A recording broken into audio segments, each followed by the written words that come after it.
अस्सलामुअलैकुम दोस्तों।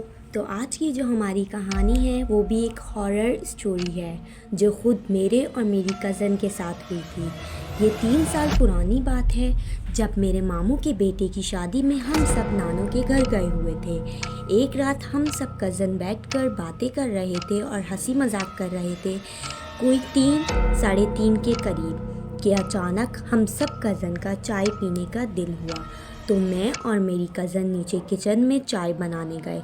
चाय बनाते वक्त हमने देखा कि स्लैब के सेंटर में एक ग्लास रखा हुआ है जिसके गिरने के कोई चांसेस नहीं थे।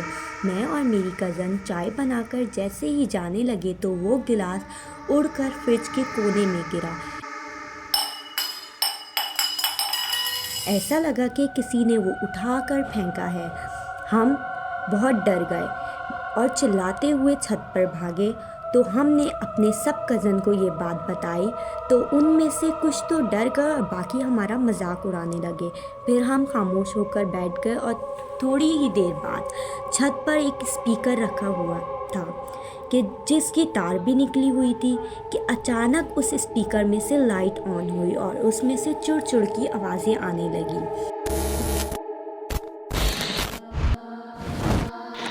तो हम सारे कज़न डर गए और चिल्लाने लगे।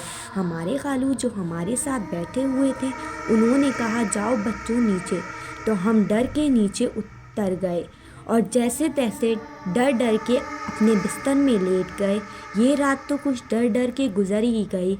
अगले दिन जब रात में मेरी अम्मी और बाकी खालाएं कमरे में बैठे बातें कर रहे थे तो कमरे के बराबर में एक स्टोर था। उधर उन्हें ऐसा लगा कि कोई इस्त्री कर रहा हो, जैसे इस्त्री कोई बार बार उठा रहा है और रख रहा है। तो मेरी मम्मा ने मेरे बड़े कज़न को बोला जाओ जाकर देखो कौन इस्त्री कर रहा है। उन्होंने देखा तो वहाँ कोई नहीं था। जब हमने ये सारी बातें अपनी नानी और मामू लोगों को बताई तो उन्होंने बताया कि घर के किचन और स्टोर वाले रूम के कुछ हिस्सों में असरात हैं जो तंग नहीं करते बस शरारतें करते हैं। तो इसका जो नेक्स्ट पार्ट है मैं वो आप लोग को अपनी अगली वीडियो में बताऊंगी। अगर मेरी आज ये वीडियो आप लोग को पसंद आई है तो लाइक करें, शेयर करें, सब्सक्राइब करें और बेल आइकन दबाना ना भूलें। Thank you.